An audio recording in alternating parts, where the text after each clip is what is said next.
Today we're going to talk about the Japanese art of kintsugi. I posted about this in the community tab this week. I'll put a link below this video so you can find all the information about it. I suggested that we make an art page doing this form of art, this kintsugi. What we're going to do today is I'm going to take a small piece of paper. I'm going to draw an image of a vase or something else I have on my table here.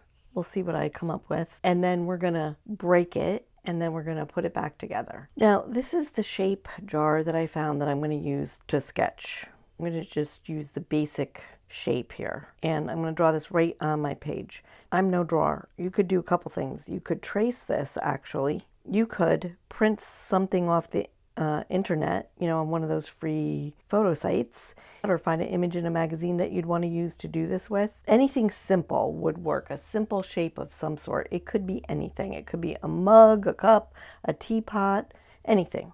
So I'm going to just use this one. So I'm just going to take a pencil and I'm going to eyeball this.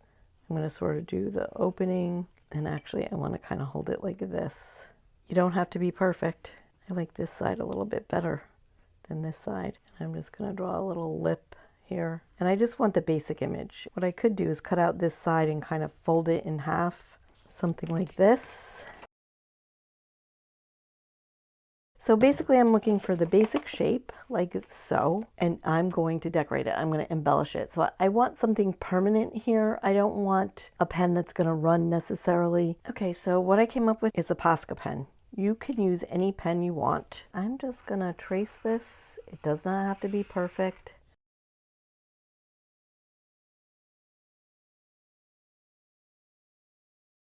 Okay, this is my representation of my pot. The idea to the kintsugi is that we break things and we put them back together. And it's a bit representative of who we are. Even in our brokenness, things are beautiful. So I'm randomly just going to rip things apart here.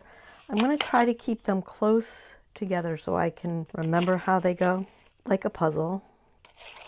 And now I'm going to take my journal page and I'm going to put this back together on the journal page. I have this sparsely painted background, and I'm now going to start to put it back together. Now, I don't want to put it back together perfectly because I want to fill the holes. Typically in a kintsugi, the repairs are made with gold.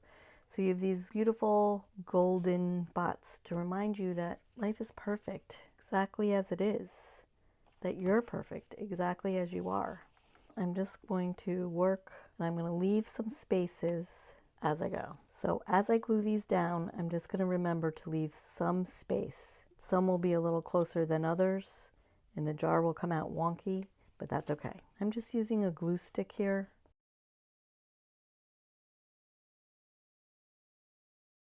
I left lots of space here. I'm going to find my favorite pink color, and I'm going to work at filling in these spaces. Now, I decided to use pink because hot pink is my favorite color. And I'm just going to take a brush and I'm going to fill in all my spaces to make it look like I filled it in with gold. I tend to be a messy painter, so I don't have too many expectations for myself here, but you just want to load your brush up with a little bit of paint. And I'm just going to paint. Ooh, this might be a little more transparent than I want. And I am just going to paint these spaces. Now, if you had gold or silver, if that's what you would prefer, you certainly could use that. And I'm just filling in these crevices, these spaces. You can rip these up as many times as you'd like. Just remember that you have to get it back together somehow. This art is all about realizing everybody, everything is imperfect. And yet in our imperfection, we are perfect. This is the art of realizing that there's beauty in these imperfections. And some areas should be thicker, some areas could be thinner. So this is kintsugi, the Japanese art of repair. And it's about learning that we all, every last one of us, are imperfect, and yet there's beauty in that imperfection.